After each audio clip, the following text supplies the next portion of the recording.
सांसद दुबे का कि सुप्रीम कोर्ट को अधिकार नहीं है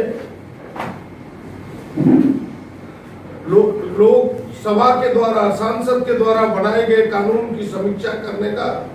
हमें लगता है कि उनके अल्प ज्ञान का परिचायक है,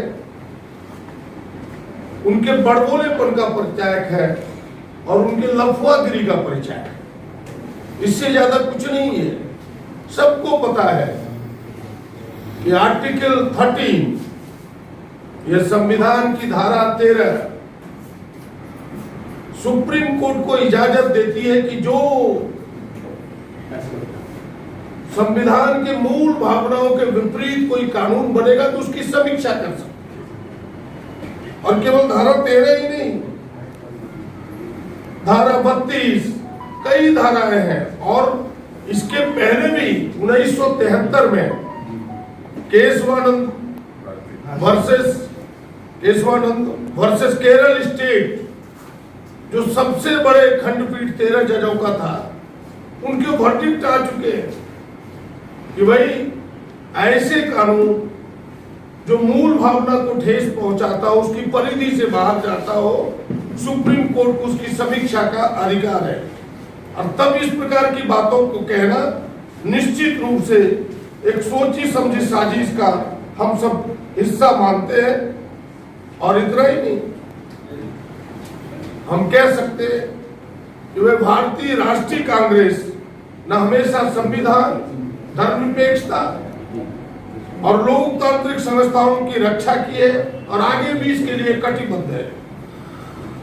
यह बयान संवैधानिक संस्थाओं पर हम प्रहार मानते हैं, इसलिए हम संविधान की रक्षा का हमने कसम खाई है। कांग्रेस पार्टी पहले से भी करती रही है संविधान की रक्षा, इसीलिए हम सड़क पर भी उतरेंगे। और इसे हम माननीय उच्चतम न्यायालय का अपमान न समझते हैं, और ये सच भी है। इस प्रकार की चीजें जो माननीय उच्चतम न्यायालय के विरोध में कही गई है, यह अवमानना के केस बनता है। केवल अवमानना ही नहीं, क्रिमिनल कॉन्टेम्प्ट ऑफ कोर्ट का मामला बनता है। ऐसे में से अगर जरूरत पड़ी तो मेरे जैसे व्यक्ति को न्यायालय जाने में भी संकोच नहीं होगा, ये पार्टी का मानना है। और फिर से एक बार इस आपत्तिजनक बयान का घोर भर्त्सना करता हूं, निंदा करता हूं। और इसके लिए जो मैंने पहली पंक्ति कही है, यह सोची समझी साजिश का हिस्सा है, रणनीति का भारतीय जनता पार्टी के नेताओं की सहमति का हिस्सा है।